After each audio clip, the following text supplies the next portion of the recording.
Oi, meus amores, boa tarde, bom dia, boa noite para você que está vendo em outros horários, né? Esse vídeo vai ficar no YouTube para quem quiser. E eu parei, né? Essa é a parte 2. Eu parei na parte 1 falando da minha transição de carreira, né? De quando eu deixei de ser médica veterinária, né? Responsável por uma granja, e hoje estou exercendo o meu servir para o mundo como uma terapeuta holística, terapeuta energética, mentora, canalizo mensagens também. E eu vim aqui para falar para vocês da minha história, de como foi a minha evolução espiritual e que está ligada a todo o resto também, né? Querendo ou não, também foi uma evolução emocional, um desenvolvimento pessoal. E eu, para finalizar, né, o nosso primeiro vídeo, que ficou muito longo, eu vou listar aqui para vocês alguns tópicos. Quais são os passos importantes para você curar as suas feridas? Então, número 1, aceite o seu passado. Vocês lembram daquelas pessoas que falam, passado é passado, passado ficou para trás? Não, nós temos que acolher o nosso passado. O passado, ele é um lugar de referência, ele é um banco de dados, entendem? Você não pode viver no passado, logicamente, mas você tem que usar ele como referência, como ponto de partida e como banco de dados. Lá estão as suas histórias, estão tudo que você já passou na sua vida, tudo que você já aprendeu, e você não pode simplesmente fechar a porta, e você não pode simplesmente jogar fora todas essas experiências. Você cresceu tanto com elas. Eu hoje tenho a consciência de que se não fosse as situações, os desafios que eu tive no passado, eu não seria a pessoa que eu sou hoje. Então, sobre o passado, o que é importantíssimo? A gente reconhecer o tanto de ressentimento, mágoa, arrependimentos e rejeição que a gente tem. Todo mundo tem um nívelzinho de rejeição, ou um namoradinho passado que não quis te assumir, ou você foi traído, enfim, ou alguma coisa na escola, não te chamaram para fazer parte de um grupo, te excluíram de alguma coisa. Todo mundo tem esses sentimentos que são inerentes ao ser humano. Então, no Theta Healing, a gente estuda muito isso, e a gente chama isso de 3 R's. Que, traduzindo do inglês, né, rejeição, ressentimentos e remorsos, arrependimentos. O que a gente aprende no Theta Healing? Esses 3 R's, eles são fatores de, como eu vou explicar, bloqueios energéticos que ficam impregnados no nosso campo, e principalmente eles ficam no nosso chakra cardíaco. E quando você tem muito ressentimento, muito remorso, muita rejeição, isso te impede de viver uma vida plena e abundante. Por quê? Porque esses sentimentos, eles ocupam lugar, muito espaço dentro do coração. Ele é muito grande, ele é muito denso, tudo isso. E aí, calha lá no que eu falei pra vocês. Lembra que eu falei pra vocês que quando eu era criança, eu gostava de outras coisas, eu me relacionava bem com todo mundo, e depois isso foi se tornando escasso, difícil, meu relacionamento interpessoal, eu fui ficando desconfiada das pessoas, e isso tem muito a ver com o que eu trouxe pro meu coração, entendem? Então, quando você tem muito remorso, rejeição e ressentimentos, você não consegue sentir alegrias na vida, você não consegue ter felicidades genuínas, você não consegue se apaixonar de novo por um hobby, por um esporte, por uma pessoa que seja, por uma prática, por um exercício, por um trabalho novo. Por quê? Porque não cabe mais nada dentro do seu chakra cardíaco, ele está cheio, repleto desses sentimentos densos. E várias experiências que eu tive em estados meditativos, onde os seres de luz, ou em terapia multidimensional, eu nem lembro mas porque eu vivo tanto lá na outra dimensão que eu nem sei mais se foi meditação normal, se foi terapia, o que foi. E eles mexem muito no meu chakra cardíaco, muito, muito, muito. Foi coisa de quase, vai fazer um ano em junho, mais ou menos, que eu passo por essas experiências no chakra cardíaco. E olha para vocês verem, dizem, as minhas colegas terapeutas falam, que quando você se forma na terapia multidimensional, o primeiro ano você praticamente só se limpa. Você praticamente só toma ali um processo de cura e é um processo de tomada de consciência que o primeiro ano você praticamente não atende tanto, não tem tanto dinheiro, não é destinado para isso. O primeiro ano de formada na terapia multidimensional, lógico, você pode atender, né, as pessoas normalmente, mas o processo de cura, de purificação, de desintoxicação, ele é tão intenso que é praticamente um ano só se limpando dos lixos, das antimatérias que foram acumuladas desta vida e também de outras, né? De outras existências, outras encarnações. E eu tô passando por isso exatamente agora, desde maio, que foi quando eu fiz, né, o curso de terapia multidimensional. É uma cura atrás da outra, é uma catarse atrás da outra. E eu vejo os seres de luz tirando nódulos, bolas pretas, enovelados de dentro do meu chakra cardíaco. E quando eu vi a primeira vez, e eu comecei a ver nos clientes, né, onde eu estava fazendo como terapeuta, eu falei, nossa, todo mundo tem, cara, todo mundo tem. Né? Tem gente que era um trabalho intenso, que os seres de luz ficavam lá bastante tempo fazendo isso, e tinha gente que não, que tirava um pouquinho, via que, né, que tinham outras coisas para serem feitas, outros procedimentos, eu via que era pouca coisa. Mas no meu caso, eles estão sempre limpando. E o que eu aprendi com isso? Eles não estão limpando somente desta vida. É aí que tá, entendeu? Às vezes você tem uma vida até que nessa vida você não sofreu tanto, você não teve uma dor, uma perda, um desafio tão grande. Mas pode ser que nas suas vidas passadas você já tenha passado por muita coisa. E aí nisso, a gente é uma alma só, a gente é uma alma milenar. Então quantas vezes a gente já veio pra cá? E nisso eles vão limpando tudo, esses ressentimentos, esses remorsos, esses arrependimentos que ainda estão vibrando no seu campo, tá bom? Então, a parte de aceitar o passado, que é o que você sabe sobre esta vida, é muito importante você olhar para o passado e começar a falar dele sem se colocar na posição de vítima, sem colocar o drama pessoal, você olhar de fora como um observador e contar a sua maior dor, a sua maior ferida, o seu maior desafio, sem chorar, se sentindo curado. É aí que vem a cura, é aí que você sabe que você está curado. Bom, número 2, aceitar a si mesmo e amar a si mesmo. Por que eu falo isso? Gente, o que eu mais atendo são pessoas que não gostam de si mesmas. Então, ela está sempre direcionando os olhos para os defeitos.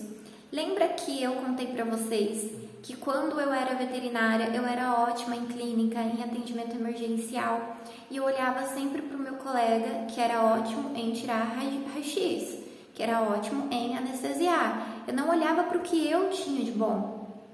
Então, quando você está fadado a ser drama, a se fazer de vítima, você já só sabe olhar para os seus defeitos, só sabe olhar para o que te falta, só sabe olhar para as suas falhas, até se olhando no espelho. Quantas de nós, a hora que vai se olhar no espelho, já olha diretamente onde você sabe que você tem defeito?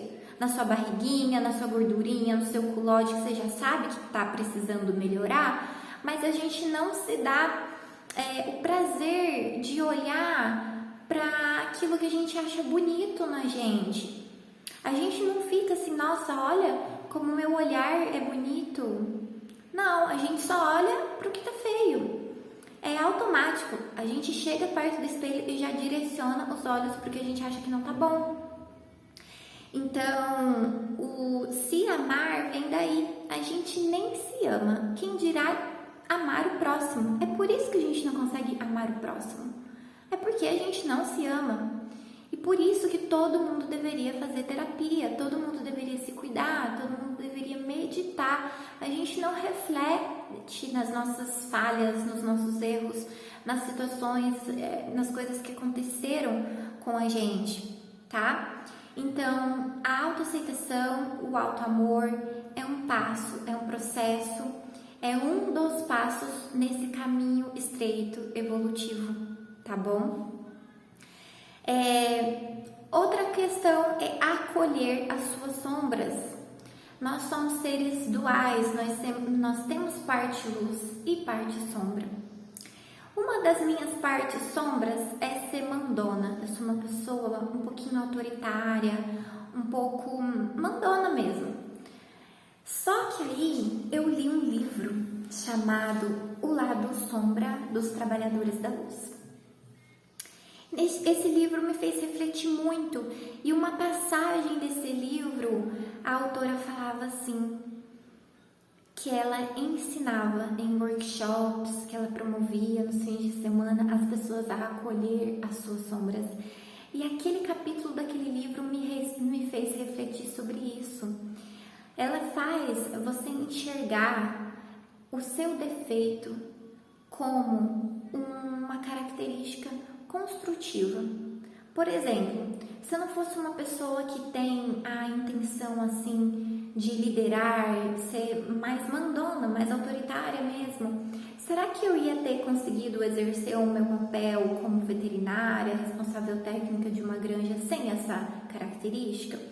Se eu fosse uma pessoa que não soubesse mandar, delegar funções, liderar, será que eu ia ter conseguido cumprir a minha função, o meu cargo? Quando eu era veterinária clínica de pequenos também, às vezes eu tinha que organizar o que cada estagiário ia fazer, onde que ia me ajudar, enquanto um fazia uma coisa, o outro era para fazer outra coisa. Então eu vi que isso, ser mandona, não era um defeito, não era algo que eu tinha que ficar me chicoteando e eu sou muito mandona, entendem? É só uma característica que eu posso ajustá-la, eu posso modelá-la conforme a situação, conforme a circunstância. Se eu for uma líder de equipe, uma gestora, uma responsável técnica novamente, que seja, eu sei fazer isso. Mas eu não posso ser mandona nos meus relacionamentos íntimos, com o meu namorado, por exemplo.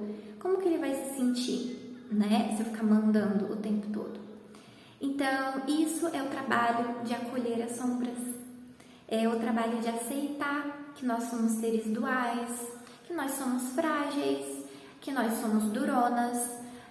E cada circunstância a gente pode se modelar e dar o melhor de nós mesmos. Então, acolher aquilo que você acha que você tem de pior faz você olhar para aquilo, porque é isso que está pedindo, para você olhar para aquilo, você refletir o porquê você é assim e você também saber ajustar, saber modelar. Essa é a chave principal. Bom, outro passo é evitar comparações. Por que no processo evolutivo a gente não pode ficar se comparando? Porque sempre vai ter alguém na sua frente. Sempre vai ter alguém. Pela experiência mesmo. Eu ouvi desses dias uma canalizadora falando que não se pode ter canalizadores muito novos, que os anos, a idade da pessoa conta muito a experiência. E eu concordo plenamente. Mas eu, que sou nova, que ainda não tenho o cabelo branco, se eu for ver ela, que já é mega experiente, que já é uma mega canalizadora, que já tem seus 50 e alguma coisa, eu acho, né, que é a idade aproximada dessa pessoa, eu vou desistir? Eu vou parar? Eu vou falar, não, eu não consigo? Eu não posso? Não, muito pelo contrário. Quando eu me comparava lá atrás, no vídeo 1, que eu já contei pra vocês, que eu tive a síndrome da impostora, sofrer dessa síndrome é exatamente isso, é comparar. É como se você estivesse começando num cargo como júnior, como aprendiz, como trainee, e ficar olhando o sênior, o pleno, e ficar pensando, nossa, eu nunca vou chegar lá, olha ele lá, ganha 15 mil por mês e eu tô aqui ganhando 2,5.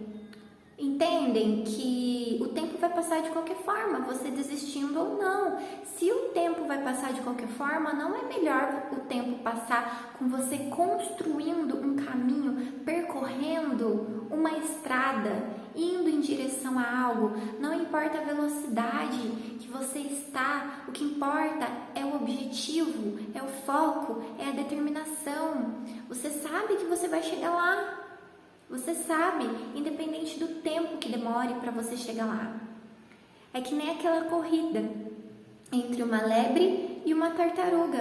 A lebre até foi na metade da corrida super rápida e no caminho certo, mas no meio do caminho ela se distraiu, ela cheirou outra coisa, ela foi olhar outra coisa, ela saiu do caminho e a tartaruga estava lá, lenta, mas olho pro alvo, no objetivo, no foco.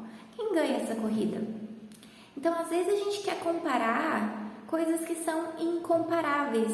Cada um está no seu processo, cada um está no seu momento. Você não tem que olhar para o seu primo que é concursado, que ganha 20 mil por mês e está com uma garagem com 4 carros e uma família formada aos 30 anos.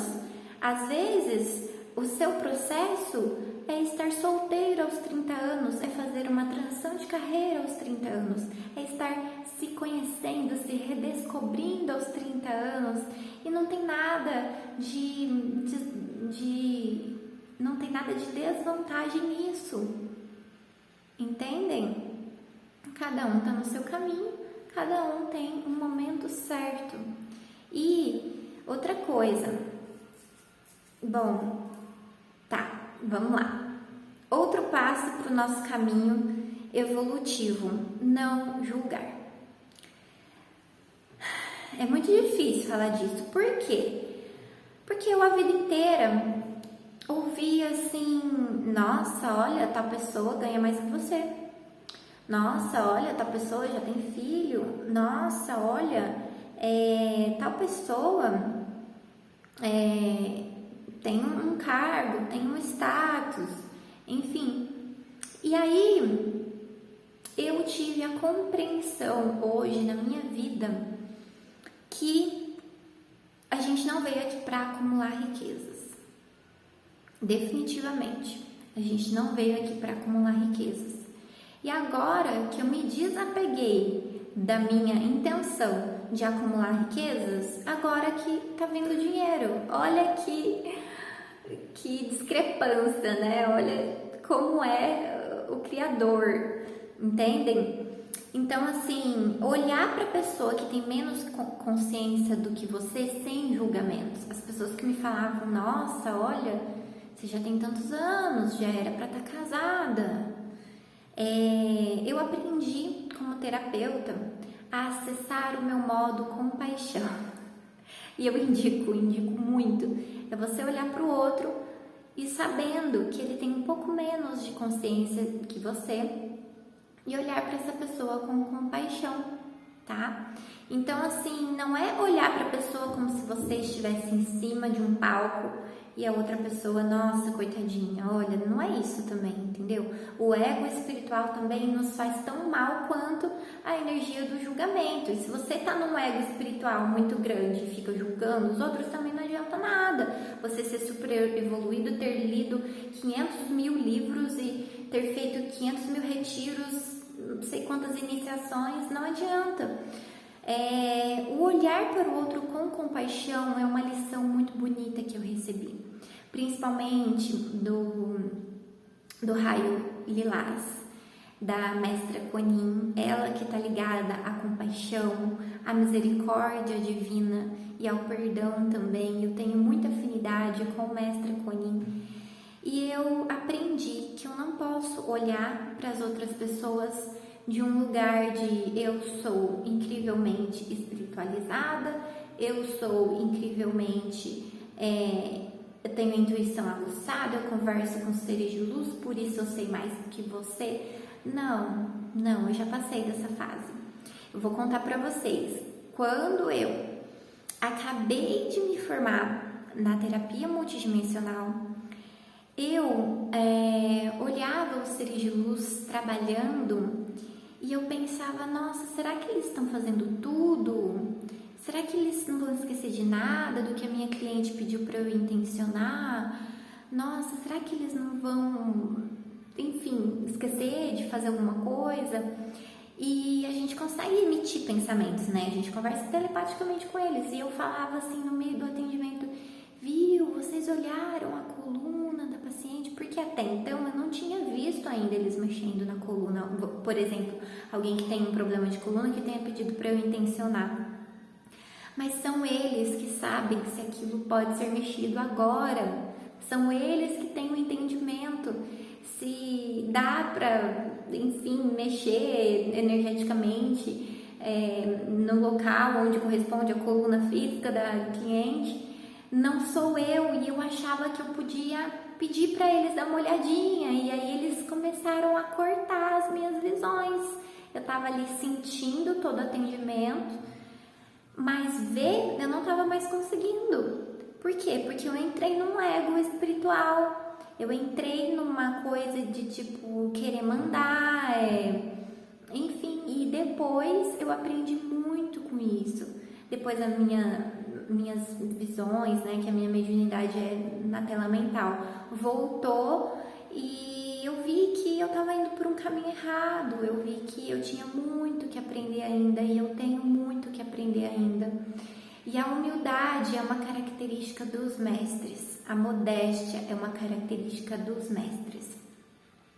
Mas não é aquela coisa de você não saber receber elogios, entendem? Existe uma linha muito tênue entre a humildade, a modéstia e você saber que você é merecedora. Então, por exemplo, quantas de nós mulheres recebemos um presente e a gente fala assim, imagina, não precisava. Ou alguém elogia a gente e a gente fala, nossa, essa blusinha aqui eu paguei 20 conto no Brás. Imagina, nem pintei o cabelo hoje. Sabe, essas pessoas que não sabem receber elogios? Então, isso também não é bom, porque isso é falta de autoestima, isso é falta de amor próprio. Então, eu tive que aprender nessa linha tênue qual era o meu lugar.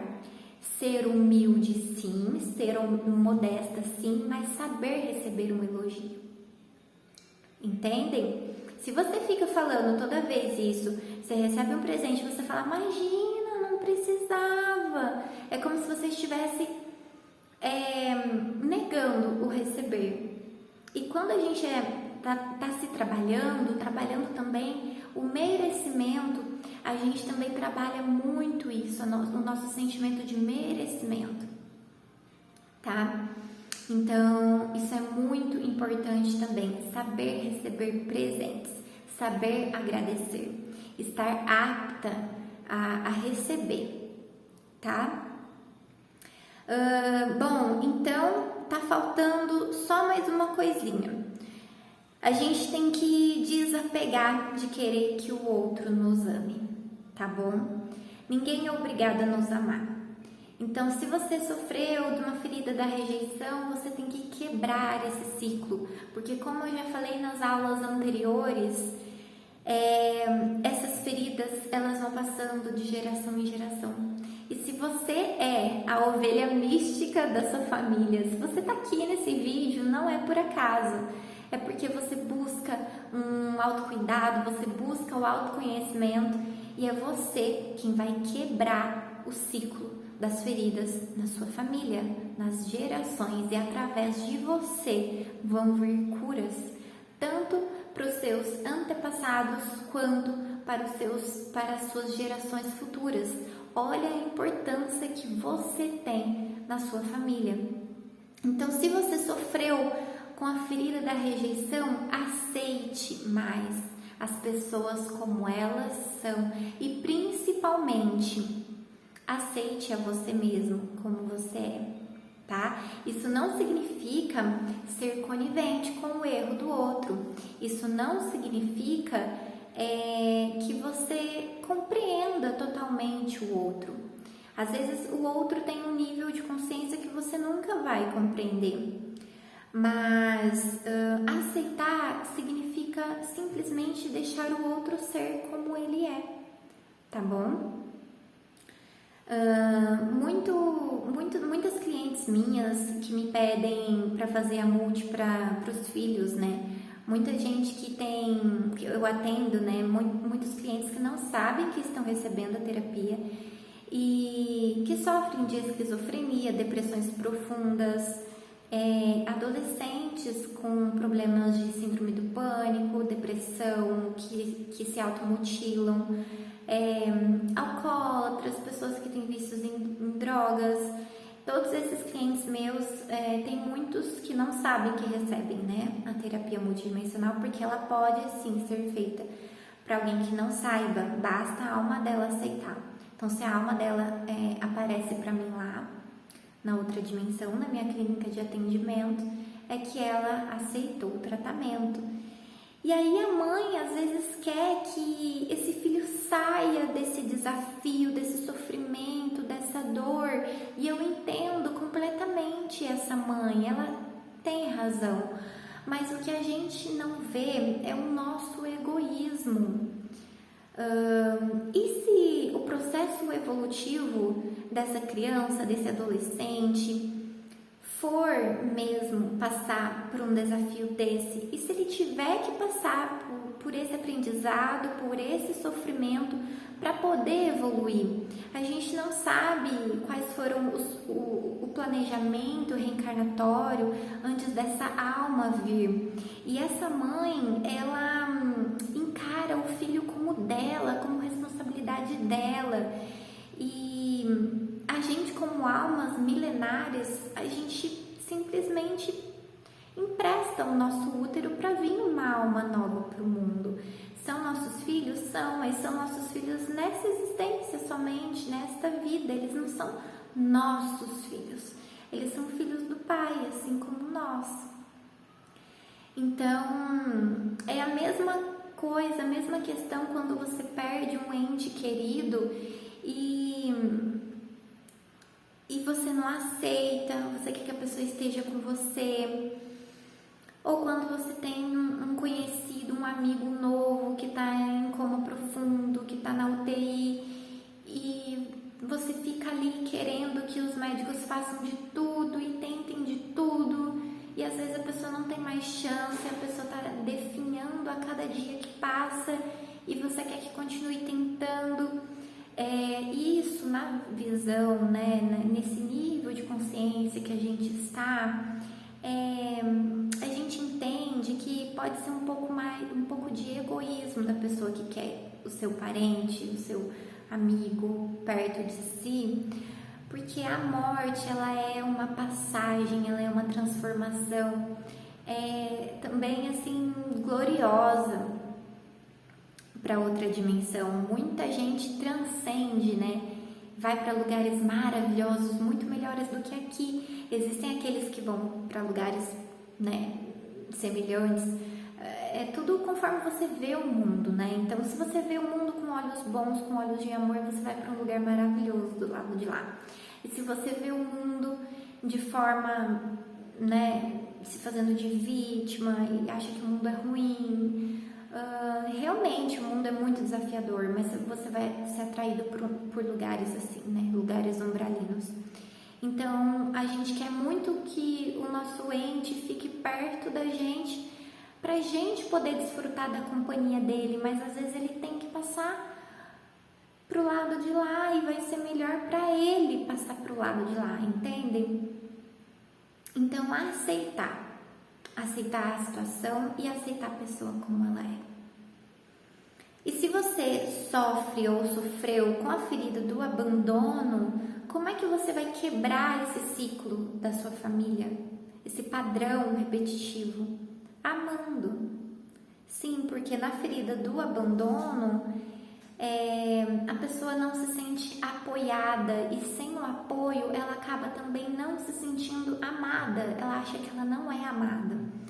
Então você quebra a ferida do abandono, esse ciclo familiar repetitivo, esse padrão, amando. E como é que a gente ama o próximo?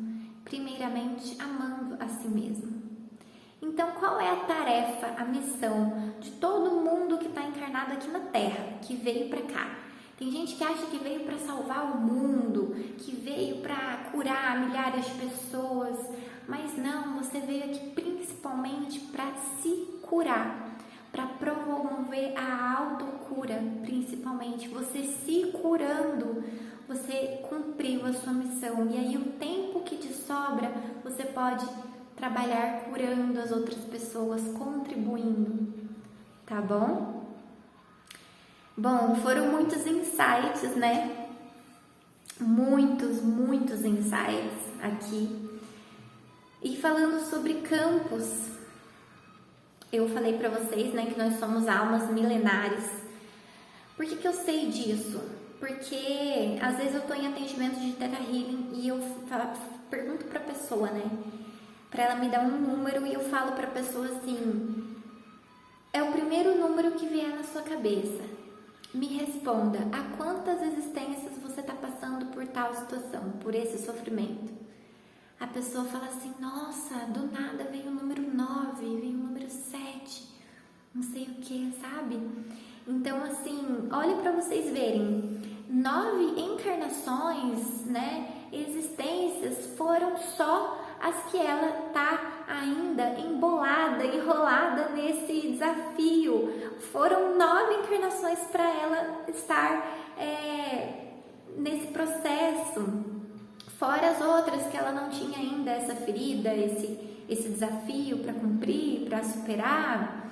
Então, muita gente que viveu nos primórdios, na época mesmo do Mestre Jesus, antes até dele, naquelas cidades de Atlântida, Lemúria, sabe? Então nós somos almas milenares, e nesses milênios que nós já passamos, né, o que será tudo que a gente já fez? Entendem? Nem sempre nós somos almas bondosas com esse nível de consciência que a gente tem hoje. Quantos pactos nós já fizemos, até com seres da escuridão? Quantos votos de pobreza, votos de caridade? Eu atendo N mulheres que não conseguem se relacionar intimamente por votos de castidade, ou até conseguem, mas existe uma culpa imersa naquilo. Quantos contratos ainda estão reverberando pelo universo? Entendem? Quanta coisa a gente já não fez? Será que a gente já foi bruxa? Será que a gente já foi soldado? Será que a gente já foi matador de aluguel? Será que a gente já foi assassinado? Queimado na fogueira? Eu vi esses dias o caso, tendo um menino que ele ficou num calabouço, preso, foi prisioneiro de guerra, e uma outra pessoa que teve uma morte por guilhotina, ela tinha muitas dores na cabeça e no pescoço. Olha para vocês verem como as dores ficam imersas ainda. É que nem uma pessoa que às vezes tem uma mancha no rosto, tem uma mancha aqui. Vocês viram manchas de nascença? Tem várias pessoas, isso pode ser sim marcas de vidas passadas. Eu conheço uma pessoa que tem uma mancha assim enorme no corpo, e nos processos de regressão que ela fez, ela soube que ela foi queimada, e Foi uma ferida de queimadura e isso veio, ela trouxe fisicamente no corpo dela. E a gente acha que não temos nada para resolver. Entendem? Tem muita coisa para resolver, gente. Tem muita coisa para ser trabalhada. Tem muita coisa para ser curada. Muita coisa para a gente romper, quebrar esses pactos, esses votos, esses contratos. Sabe? Todo atendimento meu, quase todos têm ruptura de votos, pactos, contratos. Quase todos. E às vezes você não consegue prosperar, você é um microempreendedor, você tá com a ideia na sua mente, você sabe que você tem vocação para aquilo, você tem convicção de que você nasceu para aquilo, mas o dinheiro não vem fácil. Será que você não tem um pacto, um voto de pobreza, alguma outra coisa que você não saiba? Entendem? Então, nem tudo a gente sabe sobre a gente mesmo, tá?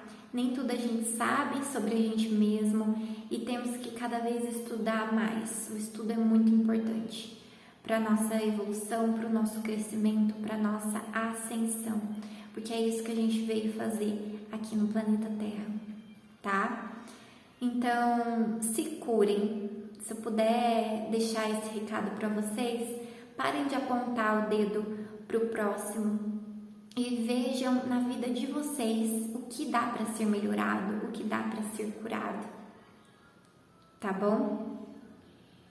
Então é isso, deixa aqui para mim um comentário falando se esse vídeo foi importante para você, qual foi o insight, qual foi o download que veio para você, né? E compartilha comigo, compartilha com outras pessoas, você pode compartilhar esse vídeo, você pode marcar alguém pode estar precisando muito ouvir essa mensagem, tá bom? Um beijo, até a próxima!